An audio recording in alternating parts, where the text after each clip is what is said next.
सिल्लीखाना हा तिथला main road आहे. तर माझ्या पाठीमागे तुम्ही बघू शकता भावांनो, कचऱ्याचा किती मोठा ढीर पडलेला आहे. आणखी विशेष करून खूप घाण वास सुटलाय.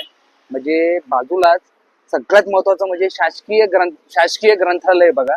तर भावांनो हे बघा, म्हणजे सगळे गोरगरिबांची मुलं शासकीय कामासाठी म्हणा किंवा शिक्षणासाठी जर कधी आता इथं ग्रंथालयामध्ये येऊन अभ्यास करत असतील, तर जर कधी अशा वासानं आजारी पडत असतील तर याला जबाबदार कोण आहे? महानगरपालिकेचे कर्मचारी आहे, काही शासकीय अधिकारी आहेत, तरी चाललं काय? म्हणजे रोडावरती एवढी मोठी घाण पडलेली आहे, इतका वास सुटलाय, आमच्यासारखे गरीब विद्यार्थी आजारी पडतायत, तर आम्ही करावं तरी काय करावं?